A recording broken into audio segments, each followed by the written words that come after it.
இருக்க தினமும் என்ன செய்ய வேண்டும்? இந்த ஆரோக்கியமான வாழ்க்கைக்குரிய வாழ்வியல் முறையில் டெய்லியும் எந்த மாதிரி எல்லா ஹேபிட்ஸ் நம்ம வச்சுக்கிட்டா அது நம்மளை 80, 90, 100, 120 வயசு வரைக்கும் எந்த ஒரு ஹெல்த் இஷ்யூஸும் இல்லாமல் லாங் டேர்ம் கொண்டு போகும் அப்படிங்கக்கூடிய ஒரு விஷயங்கள் தான் நம்ம பார்த்துட்ருக்கோம். ஸோ எதையெல்லாம் பழக்க வழக்கங்களாக ஹேபிட்ஸாக நம்ம மாற்றினோம்னா அந்த பழக்க வழக்கங்கள் ஹேபிட்ஸு நம்மளை எந்த அளவுக்கு மாற்றும், எந்த அளவுக்கு ஆரோக்கியமாக வச்சுருக்கும், அது நம்மளுடைய ஆரோக்கிய பயணத்துக்கு எவ்வளவு தூரம் ஹெல்ப்ஃபுல்லாக இருக்குங்கிறத நம்ம பார்த்துட்ருக்கோம். ஸோ இன்றைக்கி உலகம் பூரா இருக்கக்கூடிய ஒரு மிகப்பெரிய ஹெல்த் இஷ்யூ அப்படின்னு பார்த்திங்கன்னா அது டயபெட்டிஸ், அதாவது இரத்த சர்க்கரை அதிகமாக இருக்கிறது. அந்த இரத்த சர்க்கரையினால் வரக்கூடிய ஹெல்த் இஷ்யூஸ், நிறைய ஹெல்த் இஷ்யூஸ், அதனால் கிட்னி இஷ்யூஸ், பிபி ரைஸ் ஆகிறது, அதனால் மற்ற உறுப்புகள் பாதிக்கப்படுறது, அதனால் ஓவரால் பாடி சிஸ்டம் கெட்டு போகிறது. அப்படி பாடி சிஸ்டம் கெட்டு போகிறதுனால ஆரோக்கியம் கெட்டு நிறைய மெடிசின்ஸ், அதாவது பிளட் சுகருக்குரிய மெடிசின்ஸ் நிறைய எடுத்துக்கிறது. ஸோ அதே ஒரு வாழ்க்கையில் ஒரு மிகப்பெரிய இஷ்யூவாக மாறி அதுலேயே அவங்களுடைய வாழ்க்கையில் மன அழுத்தம், உடல் பருமன், உடல் பிரச்சனைகள், இதெல்லாம் ஆரோக்கிய குறைபாடு ஏற்படுது. ஸோ இன்னைக்கு ஆரோக்கியமான வாழ்க்கைக்குரிய வாழ்வியல் முறையில் என்னென்னலாம் நம்ம செய்தால் இந்த இரத்த சர்க்கரையை நம்ம சரியான விதத்தில் மெயின்டைன் பண்ண முடியும்? அப்படி சரியான விதத்தில் மெயின்டைன் பண்ணுறதுக்கு தினசரி நம்ம என்னென்னலாம் பண்ணுனா அது சரியாக இருக்கும்? ஏன்னா இந்த இரத்த சர்க்கரை அப்படிங்கிறது ஒரு நாள் விஷயம் கிடையாது. ஒரு நாள் இதை செஞ்சால் இது சரியாக போயிடுங்கிறது கிடையாது. நம்ம தினமும் நிறைய விஷயங்களை, சரியான விஷயங்களை ஃபோக்கஸ் பண்ணி செய்தால் ஆட்டோமேட்டிக்காக இந்த இரத்த சர்க்கரையிலேருந்து நம்ம விடுபட முடியும். டயபெட்டிஸ்லேருந்து சம்டைம்ஸ் ஆரம்ப காலம்னா ரிவர்ஸ் ஆக முடியும். அல்லது ஒரு ஸ்டேஜுக்கு மேலே அதை கரெக்டாக மெயின்டைன் பண்ணிகிட்டு இருந்தால் பாடி உங்களுக்கு ஒரு சிஸ்டமைஸாக இருந்து அந்த ஆரோக்கியம் உங்களுக்கு லாங் டேர்முக்கு ஹெல்ப்ஃபுல்லாக இருக்கும். அதே மாதிரி ஹாஸ்பிட்டல் தொந்தரவு அல்லது மற்ற ஹெல்த் இஷ்யூஸ்லேருந்து அதிலிருந்து வரக்கூடிய காம்ப்ளிகேஷன்ஸை நம்ம குறைச்சிக்க முடியும். இந்த complications of blood sugar or diabetes தான் ஜாஸ்தி. ஸோ இந்த காம்ப்ளிகேஷனை தவிர்க்கிறதுக்கு தான் நம்ம எந்த அளவுக்கு இரத்த சர்க்கரையை சரியான விதத்தில் மெயின்டைன் பண்ணால் நம்ம உடலை பாதுகாத்துக்கவும் முடியும், நம்ம ஆரோக்கியத்தை 80, 90, 120 வரைக்கும் கொண்டு போக முடியும். ஏன்னா நம்ம வாழ்க்கையில் இந்த இரத்த சர்க்கரை அப்படிங்கிறது இந்த இடைப்பட்ட காலத்தில் வந்தது தான். ஆரம்ப காலங்கள், அதாவது ஒரு 500 வருஷத்துக்கு முன்னாடியெல்லாம் பார்த்திங்கன்னா இரத்த சர்க்கரையே கிடையாது. இந்த சொல்லப்போனால் இந்த 100 வருஷத்தில் தான் இந்த பிளட் சுகர் டயபெட்டிஸ் அதிகமானதுக்கு காரணம் மனிதனுடைய உடல் உழைப்பு இல்லாமல் இருந்ததும், அதே மாதிரி நிறைய சாப்பாட்டு விஷயங்களில் மாறினதும். உடல் உழைப்பு இல்லாமல் இருக்கிறதுனா அதாவது நம்ம ரொட்டீனாக வாக் பண்ணுறது, நடக்கிறது, அது ஹெவி எக்யூப்மெண்ட்ஸு அல்லது நிறைய ஹெவி ஒர்க்ஸை பண்ணாமல் ரொம்ப சாஃப்டான வேலைகளை பார்த்துட்டு டிவி பார்க்கறது, படுத்து தூங்கிறது, உடல் பருமன் அதிகமாகிறது, அதிகமான கொழுப்பு உணவுகளை சாப்பிட்றது, அதாவது ஆயில் ஐட்டம், பொரிச்ச item, bakery item, sugary item, ice creams. So இந்த மாதிரி அதிகமாக ஆர்டிஃபிஷியல் உணவுகள், அப்புறம் இது எல்லாம் சேர்ந்து தான் உடல் பருமனை ஏற்படுத்துது. அந்த உடல் பருமனால் இரத்த சர்க்கரை இரத்தத்தில் அதிகமாகி அந்த இரத்த சர்க்கரை என்ன ஆகுதுன்னா குளுக்கோஸா, அதாவது இரத்தத்தில் கலந்துருது. குளுக்கோஸா இரத்தத்தில் கலந்ததை நம்ம சக்தியாக வெளிப்படுத்திட்டோம்னா அதுக்கு சரியாக போயிடும். அதாவது அந்த குளுக்கோஸுக்கு தகுந்த மாதிரி இன்சுலின் சுரக்கலை. இன்சுலின் பற்றாக்குறை நோய் தான் இந்த பிளட் சுகர் அல்லது டயபெட்டிஸ். அப்போ இன்சுலின் பற்றாக்குறை ஏன் ஏற்படுது? நம்ம நிறைய கார்போஹைட்ரேட்டும் உடல் உடல் உழைப்பு இல்லாமல் இருக்கிறதும் கார்போஹைட்ரேட் அதிகமாக சாப்பிட்றதுனாலையும் அது குளுக்கோஸாக மாறி அதை வந்து சக்தியாக எரிக்காமல் உடல்லையே வந்து ரத்தத்திலேயே அதிக சர்க்கரை அதாவது குளுக்கோஸ் இருக்கும்போது அந்த குளுக்கோஸுக்கு தகுந்த மாதிரி இன்சுலின் சுரக்காதனால தான் டயபெட்டிஸ் உருவாகுது. ஸோ நம்ம வாழ்க்கையில் அன்றாடம் செய்யக்கூடிய தவறுகளை நம்ம திருத்திக்கணும். அப்படி திருத்திக்கிட்டு சரியான வாழ்வியல் முறையாக நம்ம வாழும்போது தான் இந்த டயபெட்டிஸ் அல்லது வந்து இரத்த சர்க்கரையிலிருந்து நம்ம விடுபட முடியும். அதுக்கு வந்து தினசரி நம்ம சரியான இந்த மாதிரி விஷயங்களெல்லாம் நம்ம ஃபாலோ பண்ணால் நம்ம ஈஸியாக அதிலிருந்து வெளிவர முடியும். ஃபஸ்ட்டு வந்து உணவு தாங்க. உணவில் கவனம் தேவை. அப்போ உணவு வந்து அதிகமாக கார்போஹைட்ரேட் அதாவது வந்து மாவு பொருட்கள், மாவுச்சத்துள்ள பொருட்கள், அதே மாதிரி வந்து இட்லி தோசை அப்படின்னு சொல்லக்கூடிய பொருட்களாகட்டும் அல்லது வந்து அதிகமாக கிழங்கு வகைகள், அப்புறம் வந்து நம்ம சாப்பிடக்கூடிய எத்தனையோ கார்போஹைட்ரேட் கோதுமையும் கார்போஹைட்ரேட் தான், அரிசியும் கார்போஹைட்ரேட் தான். ஸோ இந்த மாதிரி அதிகமாக மாவு பார்த்திங்கன்னா ஃப்ரிட்ஜில் ஒரு வாரத்துக்கு வச்சு அதை சாப்பிடும்போது அதிலிருந்து இருக்கக்கூடிய கார்போஹைட்ரேட் மாவுச்சத்து வந்து அதிகமாகுது. அதே மாதிரி நிறைய வந்து சுகர் ஐட்டங்கள் அதிகமாக காஃபி டீ மட்டும் இல்லாமல் சுகர் ஐட்டங்கள் ஸ்வீட்ஸ். ஸோ அது எல்லா வகையான ஸ்வீட்ஸையும் குறிக்கும். ஸோ இதையெல்லாம் குறைக்கணும். கார்போஹைட்ரேட்டையும் ஸ்வீட்ஸை காஃபி டீயை கூட மேக்ஸிமம் அவாய்ட் பண்ணுறது நல்லது. அது மட்டும் இல்லாமல் ஃபுட்டுன்னு பார்த்திங்கன்னா புரோட்டீன் வந்து நார்ச்சத்து உள்ள உணவுகளையும் புரோட்டீனையும் அதிகமாக எடுத்துக்கிட்டு கார்போஹைட்ரேட்டை குறைக்கணும். அப்போ கார்போஹைட்ரேட்னா அரிசி, கோதுமை மற்றும் மைதா இந்த மாதிரி வந்து கார்போஹைட்ரேட்டில் செய்த உணவுகளும் ரைஸ், ஒயிட் ரைஸ். ஸோ மாவு பொருட்களும் அரிசி இது சார்ந்த உணவுகளைத்தான் நம்ம கார்போஹைட்ரேட் அப்படிங்கிறோம்.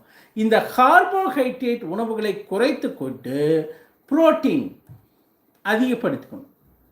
நார்ச்சத்துள்ள உணவுகள், காய்கறிகள், எத்தனை காய்கறிகள் நார்ச்சத்துள்ள உணவுகள், அதை சேர்த்தும் போது தினமும் இதை செய்யும் போது டயபெட்டிஸ் வந்து என்ன குறையிறதுக்கு அதே நேரத்தில் சரியான விதத்தில் மெயின்டைன் ஆகிறதுக்கு ஹெல்ப்ஃபுல்லாக இருக்கும்.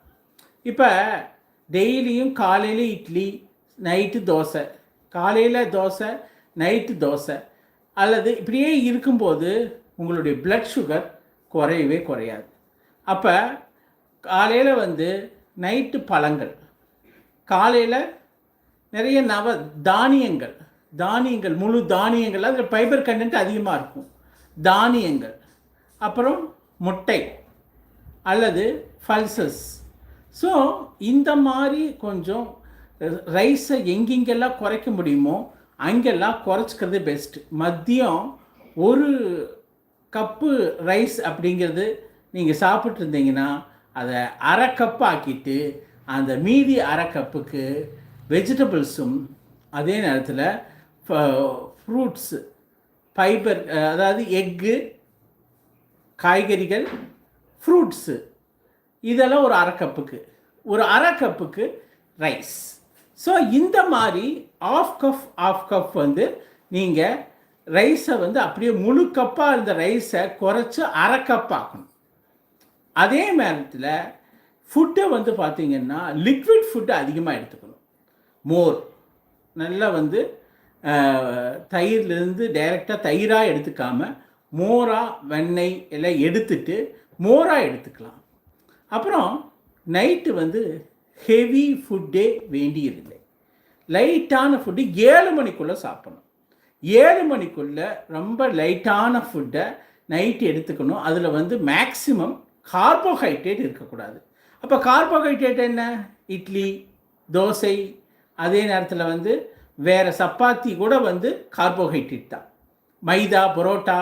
ஸோ இந்த மாதிரி ஐட்டங்களை தவிர்த்துட்டு பழங்கள், அப்புறம் வந்து காய்கறிகள் இல்லது ஒரு சூப்பு, ஏதாவது ஒரு வெஜிடபிள் சூப் அல்லது ஏதாவது ஒரு பழ ஜூஸ் இல்லையா, அப்படி இல்லையா ஒரு எக்கு.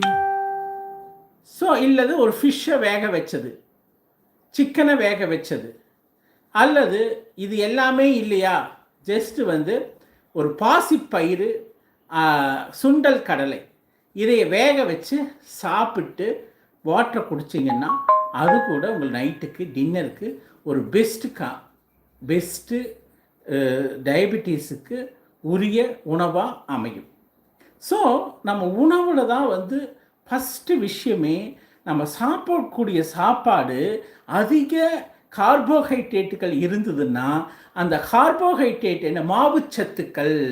அந்த மாவுச்சத்துக்கள் எது? அதாவது அரிசி, கோதுமை, மைதா, சுகர் ஐட்டம், இது எல்லாமே கார்போஹைட்ரேட் ஐட்டம். இதை சாப்பிட்டீங்கன்னா அது என்ன ஆகும்னா உடனே வந்து அதிலிருந்து உருவான குளுக்கோஸில் போய் குளுக்கோஸ் வந்து என்ன ஆகுதுன்னா ரத்தத்தில் கலந்துருது. அப்போ ரத்தத்தில் குளுக்கோஸ் அதாவது சர்க்கரையானது கலந்துருச்சுன்னா நீங்கள் வந்து வேலை செய்யணும், நிறைய வந்து வாக்கிங் போகணும், நடக்கணும், எக்ஸசைஸ் பண்ணணும், அல்லது வந்து வீட்டு வேலைகள் செய்யணும், நிறைய வந்து இந்த மாதிரி வந்து ஒர்க் அவுட் பண்ணிங்கன்னா தான் அது சக்தியாக கலோரியாக பேர்ன் ஆகும். அதாவது நீங்கள் வந்து அந்த குளுக்கோஸை எரிச்சிடுறீங்க. எப்படி? நடந்து சக்தியாக மாற்றி எரிச்சிடுறீங்க. அப்படி சக்தியாக மாற்றி எரிச்சிடுறதுனால குளுக்கோஸ் வந்து ஓரளவுக்கு சமநிலை, அந்த உடம்புல வந்து அந்த இரத்த சர்க்கரையானது சமநிலைக்கு வரும்.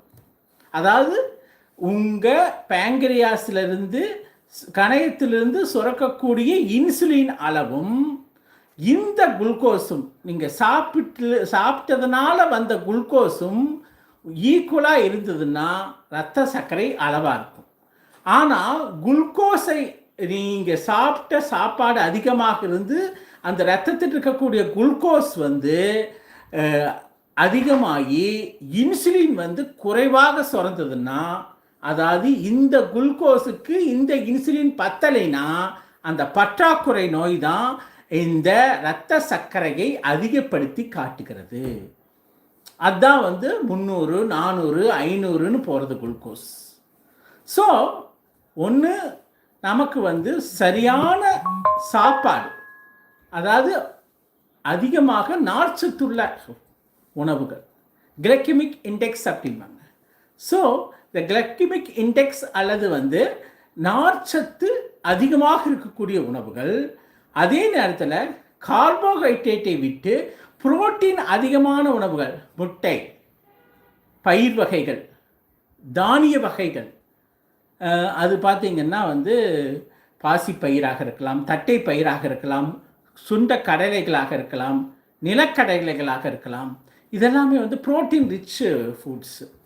அதே மாதிரி வந்து இந்த காய்கறிகளில் இருக்கக்கூடிய நார்ச்சத்து. ஸோ காய்கறிகள், பழங்கள் என்றைக்குமே பெரிய லெவலில், அதுலேயும் பழங்களில் சில பழங்களை மட்டும் தவிர்ப்பது நல்லது. அது அன்னாச்சி, அதே மாதிரி மாம்பழம், பலாப்பழம், இந்த மாதிரி பழங்களை தவிர்த்துட்டு கொஞ்சம் மிடில் டைப் ஃபுட்டு, அதுவுமே வந்து சுகர் அதிகமாக சேர்த்து ஜூஸ் செய்யாமல் டைரெக்டாக பழங்களாக சாப்பிடும்போது பிரச்சனைகள் குறைவு. ஸோ எந்த ஃபுட்டாக இருந்தாலும் பழங்களாக நேரடியாக சாப்பிடும்போது சுகர் குறைவாக தான் இருக்கும். அதே வந்து நீங்கள் ஜூஸ் செய்து சாப்பிடும்போது சுகர் ஏற சான்சஸ் அதிகம். ஸோ அதனால் நம்ம வாழ்வியல் முறையில் இரத்த சர்க்கரையை குறைக்கணும்னா டெய்லியும் நம்ம உணவில் மட்டும் நல்லா கவனம் செலுத்தணும். நான் 3 வேளையை கரெக்டாக 3ஆக பிரித்து அதில் புரோட்டீன் என்ன இருக்குது, கார்போஹைட்ரேட் என்ன இருக்குது, ஃபேட் என்ன இருக்குதுன்னு சரியாக நம்ம தெரிஞ்சுக்கணும். ஸோ அரிசி வகையான சாப்பாடு, கோதுமை, அதே மாதிரி மைதா, இதை குறைச்சிக்கிட்டு நம்ம இப்போ இப்போ மதியம் ரைஸ் வந்து 1 கப் எடுத்துகிட்டு 1/2 கப் ஆக்கிட்டு மாற்றுங்க. அதே மாதிரி நைட்டு 7 மணிக்குள்ளே சாப்பிடுங்க. 7 மணிக்குள்ளே சாப்பிட்டாலும் எதை உணவாக உட்கொள்ளணும்னா ரொம்ப லைட் டின்னர், கார்போஹைட்ரேட்டை மேக்சிமம் தவிர்க்கணும். கார்போஹைட்ரேட்னா சொன்ன மாதிரி அரிசி, கோதுமை, மைதா, அந்த மாதிரி உணவு, ஸ்வீட் சார்ந்த உணவுகள். ஸோ அதை குறைச்சிக்கிட்டு புரோட்டீனையும் நார்ச்சத்துள்ள காய்கறிகள், பழங்கள் அல்லது ஜூஸஸ், சூப்பு, அந்த மாதிரி ஐட்டங்களை சேர்த்துக்கணும். இந்த தோசை, இட்லி, அரிசி, இதை மேக்சிமம் இந்த டயபெட்டிஸ் இருக்கிறவங்க குறைச்சிக்கணும். அதே மாதிரி ப்ரீ டயபெட்டிக் இருக்கிறவங்க மேக்ஸிமம் காசியஸாக இருக்கணும் அந்த குவான்டிட்டியில். இந்த மாதிரி இருந்தாலே நம்ம உணவு பழக்கத்தின் மூலமாகவே நம்ம அந்த டயபெட்டிஸ்லேருந்து கொஞ்சம் கொஞ்சமாக வெளியே வர முடியும், அல்லது சரியாக வைத்து கொள்ள முடியும். இது இன் அவுட் ஃபார்முலா தாங்க. நம்ம எவ்வளவு தூரம் கார்போஹைட்ரேட்டும் சுகர் ஐட்டமும் எடுத்துக்கிறோமோ அந்த அளவுக்கு குளுக்கோஸ் ஏறும். இதில் சுகரில் இதில் நம்ம பிளட்டில் இந்த குளுக்கோஸ் ஏறும். அப்போ கார்போஹைட்ரேட்டை தவிர்த்து புரோட்டீனையும் நார்ச்சத்துள்ள உணவுகளை அதிகப்படுத்தும் போது குளுக்கோஸ் ஏற்றம் குறையும். அப்போ என்ன குளுக்கோஸ் ரத்தத்தில் இருக்கோ அந்த குளுக்கோஸுக்கு ஈக்குவலாக இன்சுலின் சுரந்ததுன்னா அப்போ உங்களுக்கு ஹெல்த்தியான பிளட் சுகர் மெயின்டைன் ஆகும் உங்கள் பாடியில். இதுதாங்க உணவில் கவனம். அடுத்தது தினசரி உடற்பயிற்சி. அப்போ தினசரி உடற்பயிற்சிங்கிறது கண்டிப்பாக எல்லா மனிதர்களுக்கும் தேவையான ஒன்று. எஸ்பெஷலி இந்த ஹார்ட் ஒர்க் பண்ணாமல் ரொட்டீனாக ஒயிட் காலர் ஜாப்போ அல்லது வீட்டில் அதிகமாக சொஃபஸ்டிகேஷனோட எல்லா மெஷினரிஸும் இருக்குது, எல்லா எக்யூப்மெண்ட்ஸும் இருக்குது. நம்ம நிறைய ஒர்க் அவுட்டோ அல்லது அவுட் சைட் வேலையே குறைவாக இருக்கிறவங்க வீட்டில் இருக்கக்கூடியவங்களெல்லாம் முடிந்த வரைக்கும் 2 வேளை எக்ஸசைஸ் பண்ணணும். ஸோ எக்ஸசைஸ் மீன்ஸ் நீங்கள் வாக்கிங் தான் பெஸ்ட்டு. ஏன்னா வாக்கிங் ஈஸியாக எங்கே வேணாலும் போக முடியும், பண்ண முடியும். ஸோ ஒரு 30 to 45 minutes walking, vigorous walking. So இந்த வாக்கிங் பார்த்திங்கன்னா உங்களுக்கு அந்த எக்ஸ்ட்ரா கலோரியை பேர்ன் பண்ணுறதுக்கு யூஸ்ஃபுல்லாக இருக்கும். அப்புறம் இந்த வாக்கிங்கை நீங்கள் ஈவினிங் டைம் கிடைச்சா அந்த டைமும் பண்ணலாம். அப்புறம் சாப்பிட்டவுடன் ஒரு 5 to 10 மினிட்ஸ் நடக்கிறது உங்களுடைய பிளட் சுகரை ஏற்றாமல் பார்த்துக்கும். ஸோ மார்னிங் எந்திரிச்சது ரொட்டீனாக ஒரு வாரத்தில் 7 நாள் இருந்தால் அட்லீஸ்ட் ஒரு 5 to 6 டேஸ் ஆச்சு உங்கள் வாக்கிங்கை கம்பல்சரி வச்சுக்கோங்க. இது உங்களுடைய கலோரியை எக்ஸ்ட்ரா கலோரியை பேர்ன் பண்ணி உங்களுக்கு இந்த பிளட் சுகரை மெயின்டைன் பண்ணுறதுக்கு ரொம்ப ஹெல்ப்ஃபுல்லாக இருக்கும். அது மட்டும் இல்லாமல் மன அழுத்தம் வராமல் பார்த்துக்கொள்ளும் இந்த வாக்கிங். ஸோ மன அழுத்தம் கூட இரத்த சர்க்கரையை அதிகப்படுத்தும்.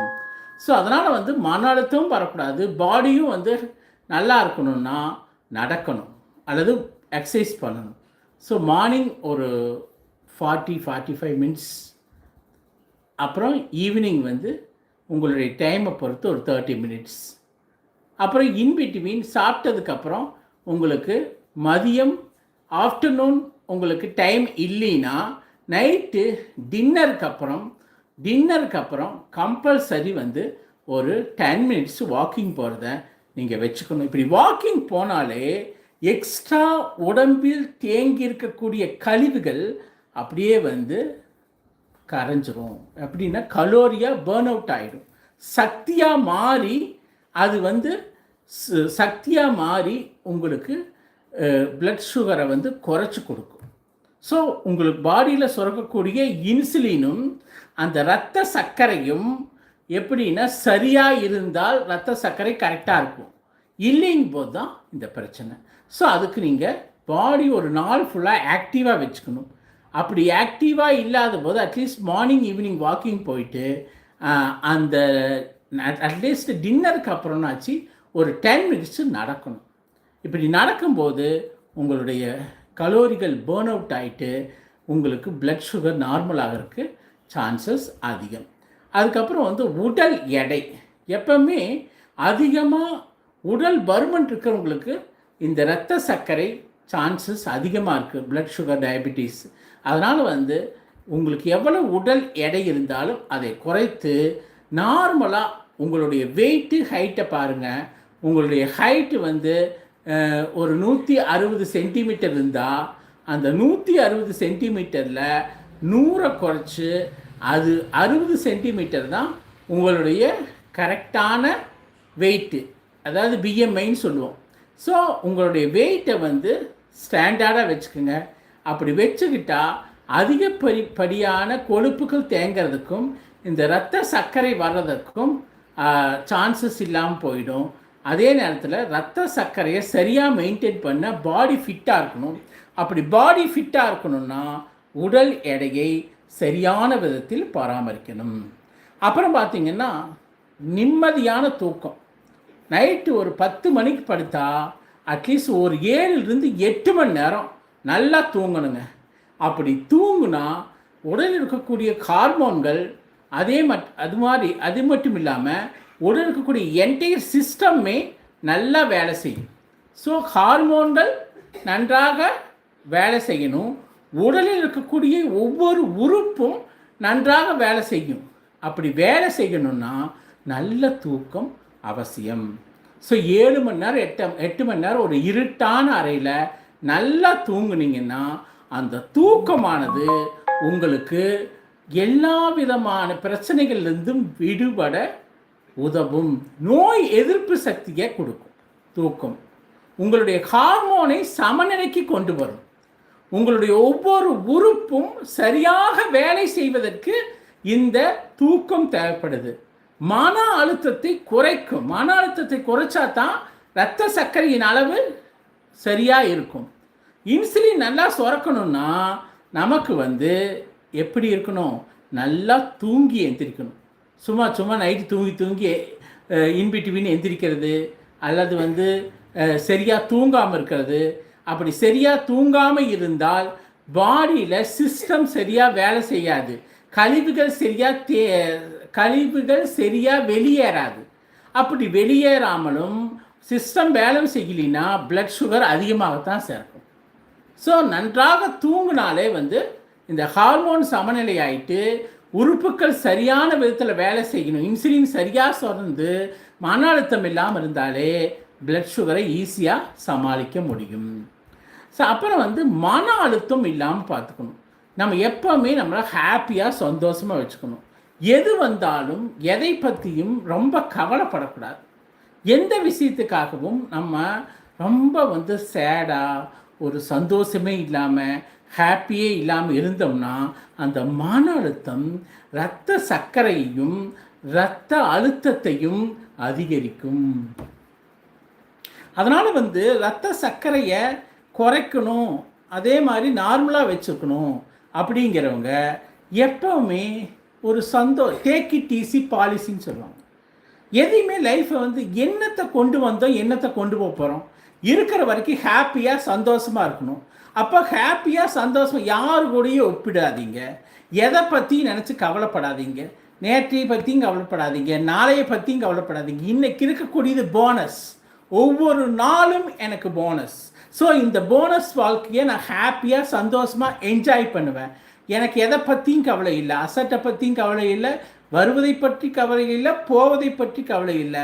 நீங்கள் எதை பற்றியும் கவலைப்படுறதுக்காக இந்த பூமிக்கு வரல. காக்காயை பாருங்கள், குருவியை பாருங்கள், ஒரு தெருவில் இருக்கக்கூடிய ஒரு நாயை பாருங்கள், யானையை பாருங்கள். அது எல்லாம் வந்து ஹாப்பியாக சந்தோஷமாக அது எப்பெல்லாம் இறை கிடைக்குமோ அந்த இறையை சாப்பிட்டு சந்தோஷமாக இருக்குது. அதே மாதிரி மனிதன் மட்டும்தான் வந்து தனக்குன்னு ஒரு பவுண்ட்ரி வச்சுக்கிட்டு சந்தோஷம் இல்லாமல் இருக்கிறது. அந்த பவுண்ட்ரியை விட்டு உடச்சி சந்தோஷமாக நீங்கள் ஹாப்பியாக இருந்தீங்கன்னா அது வந்து உங்களுடைய மன அழுத்தத்தையும் குறைக்கும், உங்கள் இரத்த சர்க்கரையும் சமநிலையில் வச்சுருக்கும். ஸோ எப்போவுமே உங்களுக்கு மன அழுத்தம் இல்லாமல் இருக்க வேண்டும். அப்போன்னா எந்த விஷயத்தையும் நீங்கள் கம்பேரே பண்ணக்கூடாது, எந்த விஷயத்துக்காகவும் ஒரி பண்ணக்கூடாது.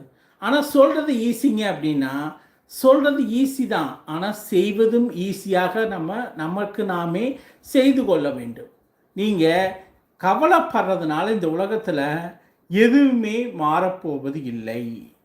கவலைப்பட்டுட்டே உட்கார்ந்துருந்தா எதுவுமே இந்த உலகத்தில் மாறாது. ஸோ அதனால் ஹாப்பியாக சந்தோஷமாக இருந்தால் உங்களுடைய வாழ்க்கை கூட மாறும். உங்களுக்கு ஒரு அழகான வாழ்க்கை, அந்த வாழ்க்கையை அழகாக வச்சுக்கணுன்னா நம்ம நல்லா மன அழுத்தம் இல்லாமல் இருந்தால் தான் உங்களை சுற்றி எல்லாமே ஒரு பாசிட்டிவாக தெரியும். அந்த பாசிட்டிவிட்டியே உங்கள் இரத்த சர்க்கரையோ இரத்த அழுத்தத்தையோ சமநிலையில் வைத்திருக்க உதவும். அப்புறம் போதுமான தண்ணீர். நம்ம வந்து தண்ணீரை வந்து பல நேரங்களில் சரியாக குடிக்கிறோமா அப்படின்னு கேட்டால் குடிக்கிறது இல்லைன்னு தான் சொல்லணும். ஏன்னா இந்த தண்ணீர் பார்த்திங்கன்னா உடலுக்கு மிகவும் இன்றியமையாது. ஒவ்வொரு செல்லையும் இந்த தண்ணீர் புத்துயிர் பெற வைக்கிறது. ஒவ்வொரு செல்லும் addition of oxygen, elimination of carbon dioxide. So the addition of oxygen சொல்லக்கூடிய அந்த ஒவ்வொரு செல்லுக்கும் ஆக்சிஜனை கொடுத்து கழிவுகளை வெளியேற்றும் திறன் படைத்தது இந்த தண்ணீர். நம்ம உடம்பே வந்து தண்ணீரால் ஆனது. அப்போ இந்த உடல் இருக்கக்கூடிய டிஷ்யூக்கள் எல்லாமே நன்றாக இருக்கணும்னா அதுக்கு வந்து தண்ணீர் நன்றாக குடிக்க வேண்டும். அப்போ ஒரு நாளைக்கு 3 லிட்டர்லேருந்து 4 லிட்டர் வரைக்கும் தண்ணி குடித்தோம்னா தான் கழிவுகள் வெளியேறும். அப்போ ரத்த சர்க்கரை அதிகரிக்காமல் இருக்கணும்னா நல்லா தண்ணி குடிச்சிங்கன்னா அதே வந்து கழிவுகளாக வெளியேறும், மெயின்டைன் பண்ணுறதுக்கு உதவும். ரத்த சர்க்கரையை சரியான விதத்தில் மெயின்டைன் பண்ணுறதுக்கு இந்த தண்ணீர் குடித்தல் வந்து மிக மிக முக்கியம். அப்படி வந்து நீங்கள் தண்ணி கரெக்டாக குடிச்சிட்டிங்கன்னா உங்களுக்கு வந்து அது நார்மலைஸ் ஆகிடும், கிட்னியை பாதிக்காது. பல நேரங்களில் அந்த கான்சன்ட்ரேட்டட் லிக்விட் தான் கிட்னியை ஸ்பாயில் பண்ணுது. அதாவது வந்து உங்களுடைய சிறுநீரகத்தை பாதிப்பது சரியாக தண்ணி குடிக்காமல் இருப்பது தான். ஸோ நன்றாக தண்ணீர் குடித்தோம்னா சிறுநீரகம் பாதிக்கப்படாது. அந்த இரத்த சர்க்கரையால் வரக்கூடிய மற்ற காம்ப்ளிகேஷன்லேருந்து நம்ம தப்பித்துக்கொள்ள முடியும். ஸோ ஒரு நாளைக்கு 3 லிட்டர்லேருந்து 4 லிட்டர் தண்ணி சரியாக ஒரு ஜக்கில் குடிக்க முடியலன்னா ஜக்கில் ஊற்றி வச்சுக்கோங்க. ஊற்றி வச்சுட்டு அப்பப்போ டைமுக்கு குடிங்க. ஸோ குடிச்சிங்கன்னா அதாவது வந்து கான்சன்ட்ரேட்டட் பிளட்டை வந்து இந்த தண்ணீர் போய் லிக்விட் ஆக்கிடுது. அதாவது குளுக்கோஸில் கான்சன்ட்ரேட்டட் சுகர் அதிகமாக இருக்கக்கூடிய தன்மையிலிருந்து அதை நீர்த்து உங்களுக்கு இன்சுலின் கூட சமநிலைப்படுத்தி உடலில் இரத்த சர்க்கரையை சமநிலைப்படுத்தும் வேலையை இந்த தண்ணீரும் செய்கிறது. அதனால் சரியான நேரத்துக்கு ஒரு நாளைக்கு 3 லிட்டர்லேருந்து 4 லிட்டர் தண்ணீர் குடிங்க. அடுத்தது வந்து பரிசோதனை. நீங்கள் ரெகுலராக பரிசோதனை பண்ணிக்கணும். அதுக்காக அடிக்கடி போய் செக் பண்ணிகிட்டே இருக்கக்கூடாது. ஸோ ஒரு சரியான இன்டர்வலில் மருத்துவரை பரிசோதித்து அந்த எவ்வளவு பிளட் சுகர் இருக்குதுன்னு அது வந்து நீங்கள் வந்து டிஃப்ரெண்ட் டைப் ஆஃப் டெஸ்ட் இருக்குது என்ன. அப்போ அந்த டெஸ்ட்டுகளை வந்து HbA1cன்னு சொல்லக்கூடிய அந்த அக்ரிகேட், அதாவது வந்து 3 மாத அக்ரிகேட், அதை வந்து நீங்கள் தெரிஞ்சுக்கிட்டிங்கன்னா ஸோ நீங்கள் எந்த அளவுக்கு சரியாக கரெக்டாக இருக்கீங்கன்னு தெரிஞ்சுக்க முடியும். இல்லை ஒரு நார்மலாகவே இருக்கிறவங்களுக்கு வந்து ஒரு 6 months ஒன்ஸ், தென் வந்து ஒரு ஏஜில் இருக்கிறவங்களுக்கு வந்து 3 months ஒன்ஸ், அல்லது வந்து ரொம்ப ஒரு ரேர் இதாக இருக்கிறவங்களுக்கு இயர்லி ஒன்ஸ். ஸோ இப்படி செக் பண்ணி பார்த்துக்கிட்டிங்கன்னா நீங்கள் கரெக்டாக பேட்டர்னில் தான் இருக்கீங்க, சரியாக தான் இருக்குது அப்படின்னா உங்களுக்கு எந்த ப்ராப்ளம் இல்லாமல் நீங்கள் ரெகுலராக அதே ஃபுட்டை ஃபாலோ பண்ணலாம். அதே உணவு பழக்கம், அதே உடற்பயிற்சி, தண்ணீர், இந்த மாதிரி போதுமான தூக்கம், இதை செய்து கொண்டே இருந்தாலே உங்களுடைய இரத்த சர்க்கரையை சரியான விதத்தில் மெயின்டைன் பண்ணிக்கொள்ள முடியும். ஸோ இது வந்து தினசரி நடக்கக்கூடிய விஷயம். நம்ம வந்து இரத்த சர்க்கரைன்ட்டா என்னைக்காவது ஒரு நாள் செய்துட்டா பத்தாது. தினமும் நம்ம வந்து இதில் கான்சன்ட்ரேட் பண்ணணும்.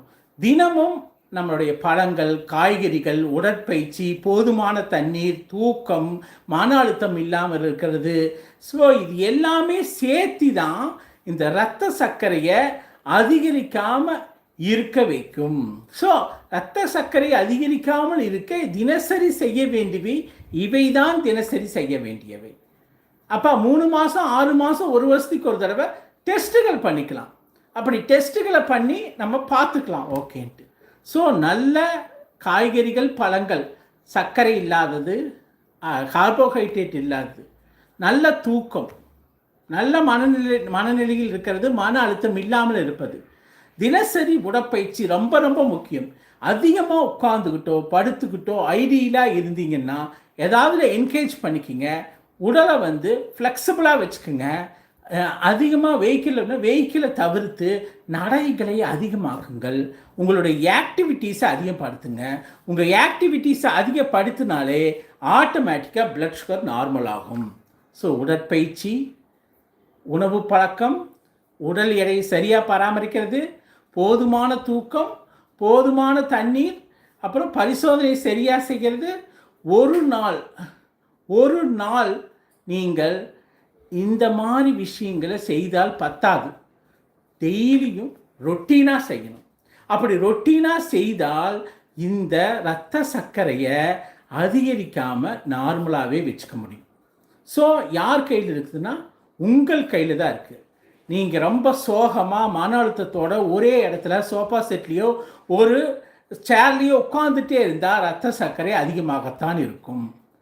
ஸ்வீட்ஸை நிறைய சாப்பிட்றதுங்கிறதும் இது அது காஃபி, டீ, ஸ்வீட்ஸுமே அது என்ன ஆகுதுன்னா பாடியில் தேங்கிச்சுன்னா அது குளுக்கோஸை அதிகரிக்கத்தான் செய்யும். ஐஸ்கிரீமை ஸ்டாப் பண்ணும், ஸ்வீட்ஸை ஸ்டாப் பண்ணும், அதே மாதிரி காஃபி, டீயை ஸ்டாப் பண்ணும்.